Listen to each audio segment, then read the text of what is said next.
My fellow countrymen and women, let me on your behalf say a big thank you to our soldiers and service personnel for the reward of the victory of that fateful June 4th. I thank you all, not only for June 4th, but for 31st December as well, which preempted a repetition of another even bloodier June 4th because people felt betrayed by the elite and political leadership at that time. I have chosen to speak less and rather allow the force of observation and the pain of circumstances to serve as a stimulus in awakening all of us from the deep sleep we have fallen into over the past decades. We must be reminded that we are a country born out of difficult situations where some had to toil and shed their blood. The positive disruptive energy, force, and energy of June 4th was not a product of any political movement or action. The spontaneous eruption on that fateful day represented the unadulterated spirit of liberation that was collectively sought after as a nation on the brink of collapse. Nothing more has signified or exemplified the patriotism and resilience of Ghanaians than in those difficult moments. Many were those who sacrificed their lives and livelihoods in order to bequeath to subsequent generations a more just society with equal opportunities for all, irrespective of their religion, tribe, ethnicity, political, or educational status. We must never forget our past, nor erase the memories of where we came from. Commemorations like this allow us to ponder, reflect, and re-examine ourselves, our conduct and policies, and to see if these have properly been aligned to our core values of probity, accountability, integrity, and social justice. The difficult times we faced in the past that propelled the engine of the revolution is almost parallel in hardship with the present era of COVID-19. But the question is, do we have the same mental fortitude and integrity that would enable us to survive the circumstances of today's trials? History, it is often said, repeats itself whenever we refuse to learn, most especially from adversities and volcanic and near bloody eruptions. Most of the speakers before me spoke very well, but I find that General Mosquito's speech is pretty much in line with what I have to say, and I'm grateful for that. We have many dedicated and learned men and women who could provide leadership at various levels to the benefit of this country. The very ordinary people in Ghana are not unwise about issues and developments in this country. We are, however, as a learned group, unable to bring the best out of our people. The inability of our people to communicate with us in the administrative English language puts them at a disadvantage and makes them unable to demand accountability and transparency from us. The spirituality and respect in the language of our culture evokes and demands integrity, accountability, and transparency. This, however, does not and cannot happen because the foreign and colonial language has been used opportunistically to intimidate and promote falsehood and degrade the essence and substance of our being. Had we as a people carried along our integrity and spirituality in our culture, a higher level, beg your pardon, in our culture and language, into the use of the administrative English language, a higher level of integrity would have been prevailing in Ghana and this continent, and the quality of liberation would have enhanced our developmental efforts. The material and immaterial corruption in this country would not have undermined our ability and capabilities to the extent where the authority of truth would have been so badly undermined by the corrupted truth of authority. I picked this up from Sadhguru a few nights ago, and I thought, how splendid. In other words, the authority of truthfulness should not be undermined by the words or supposed truths of those in positions of power or authority. The morality and authority of truth is godly and divine, and it should always supersede and override the truth of the authority of mortals. Ladies and gentlemen, we, in this little Ghana of ours, have so we've mastered the art of untruth in our books, on our radios, on our televisions, and now through the internet, so much so that historical truths and facts are struggling to be recognized. People are paid so much money, corrupt money, to distort and lie about historical truths and facts. Is it any wonder that the precious lessons we should be learning are invariably lost on us, and we end up committing the same blunders over and over? The royal families of France and Russia were executed for their corrupt and unaccountable leadership. The royal families who learned their lessons from France and Russia embarked upon serious democratic reforms, and that is why the royal family of England and other places in Europe have survived.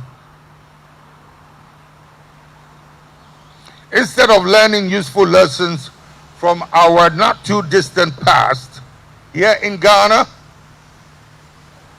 where we saw and tasted it live, some have made it their business to corrupt others, to distort and wipe out our history. These people, with selfish, myopic, and wicked motives, have consistently represented a one-sided, a corrupt-sided story of a history that should serve as a guide for the future and ensure that we do not make the same mistakes that led to the eruptions of the past. But no. Where have the distortions taken us? What has the failure to tell the truth done to us? Has it not brought us right back almost to where we started? We have rather belittled the national psyche. We could have been far richer socially, culturally, and economically, but for our negative desire to destroy the inspirational history that could have lifted us onto another pedestal. Ladies and gentlemen, when people shamelessly attempt to erase the truth because they lack scruples, it rather perpetuates a state of corruption that derails all we have achieved while glorifying exploitation, perversion, dishonesty, immorality, and criminality. I have countless examples of the evil actions of some of our elite in perpetuating their own depraved reality. More painful is the fact that while we expect some of these historical distortions to come from our natural opponents, some within our own persistently have decided it was time to join the bandwagon and rewrite the history that birthed our political culture. Ladies and gentlemen, last year I spoke about how the intelligence machinery of the former apartheid regime of South Africa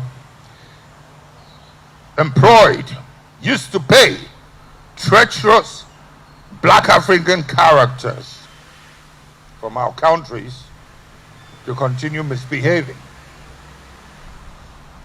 They served as spies and helped to spread some of the most malicious disinformation. Because the post-apartheid leadership of South Africa has been silent about some of these traitors, they've continued to spread their malice across this continent. And I'm not unaware of one from this country. They're doing a lot of perfidious work.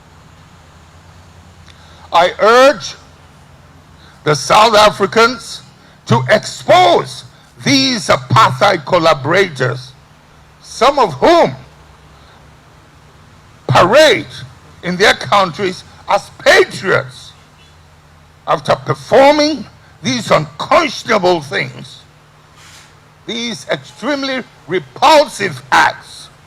They should give us a break, expose them to shut them up. Ladies and gentlemen,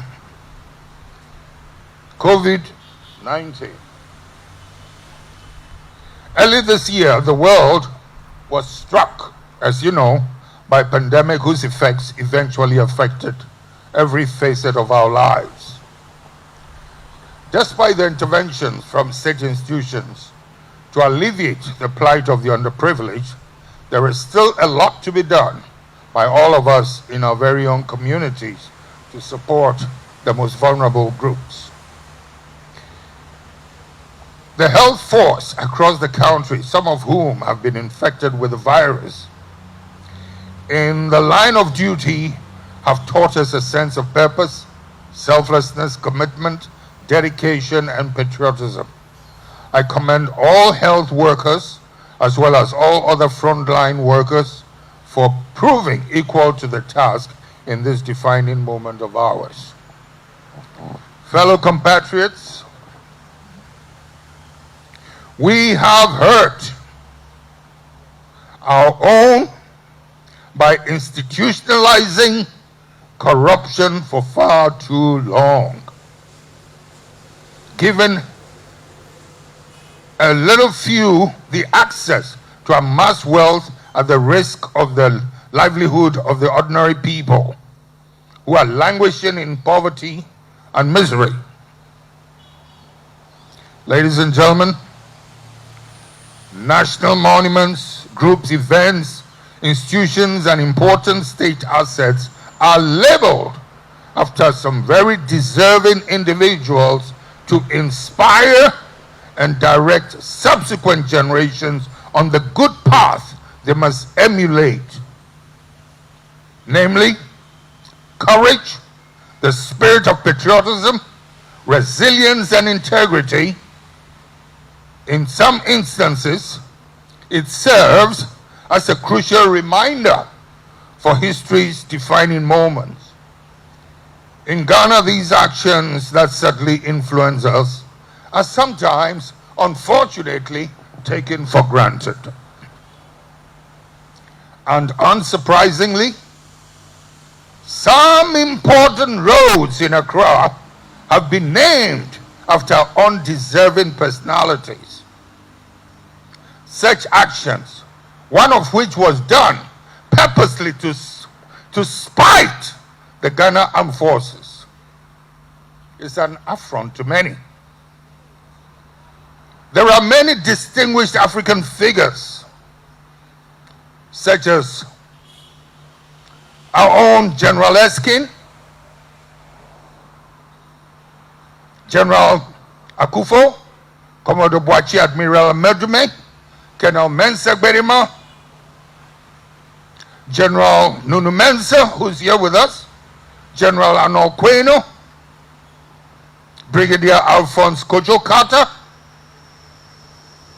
Ayikwe Yama, Nigeria's Wole Soyinka and Chinua Achebe, and a couple more who merit such honor. In like manner,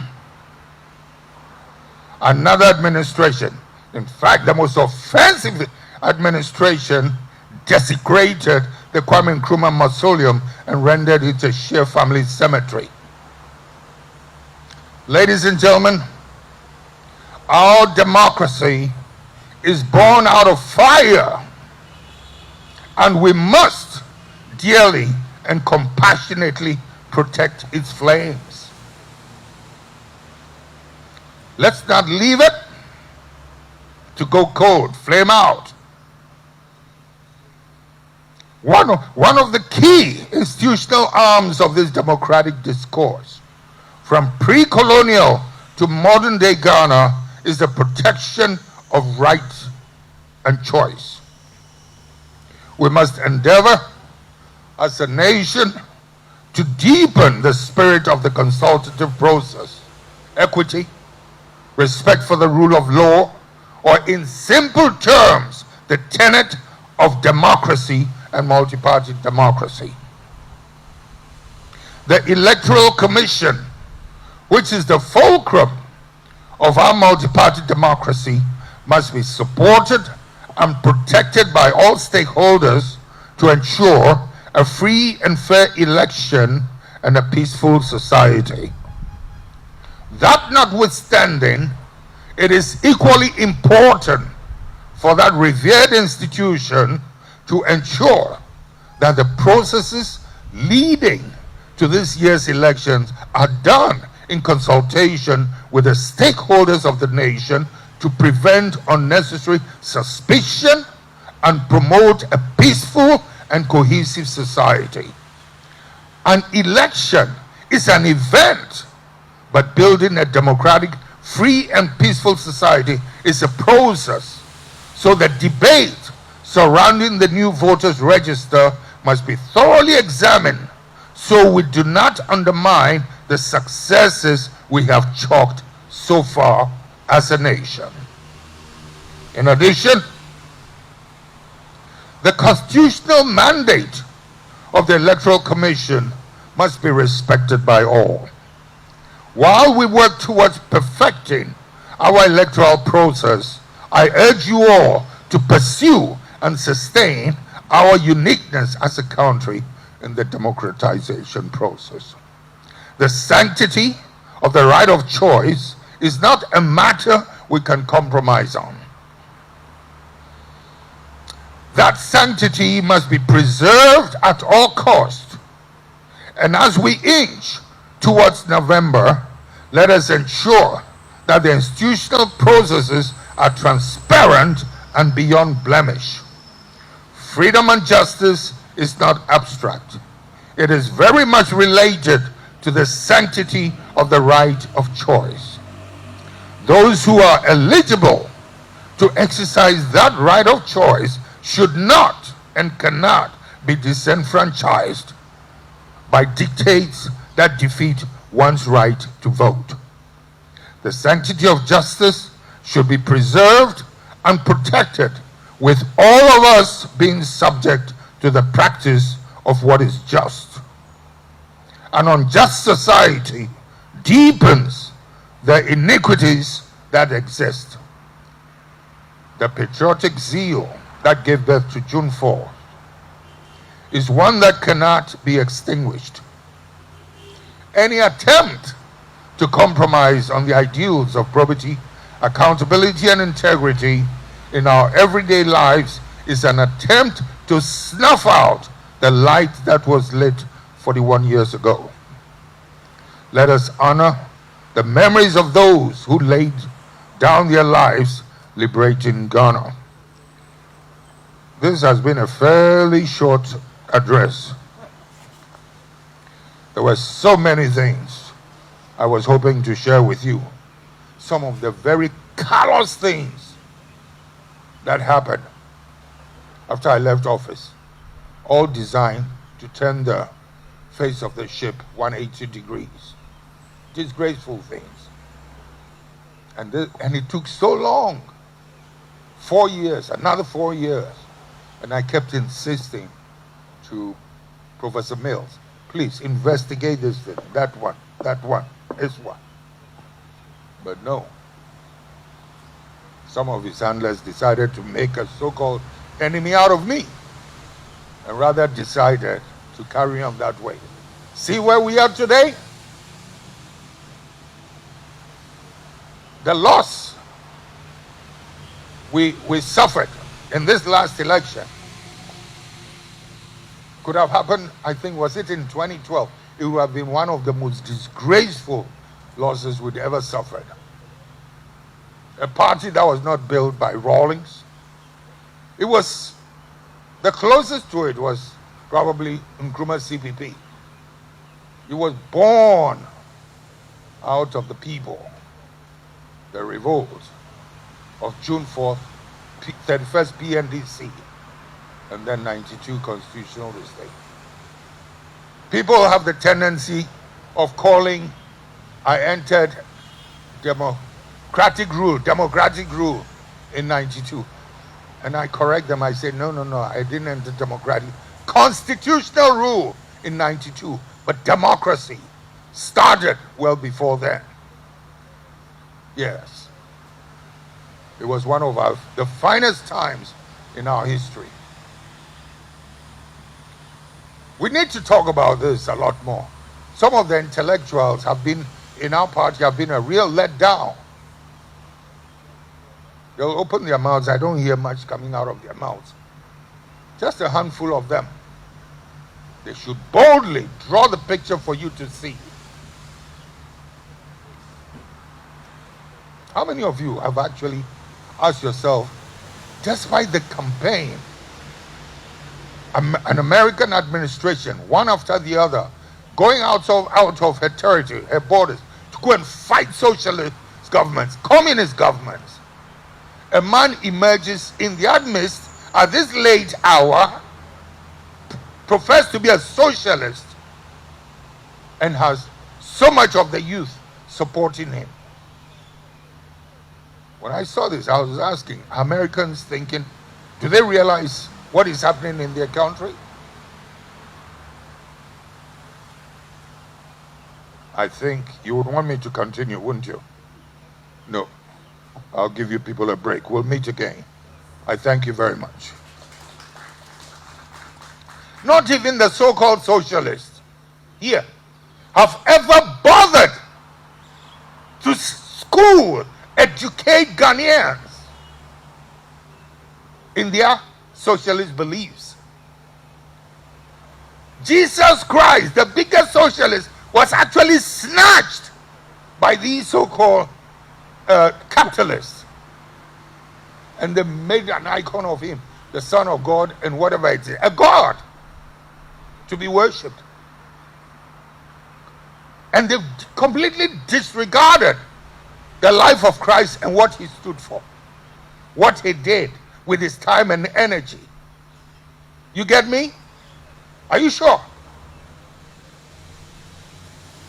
Later.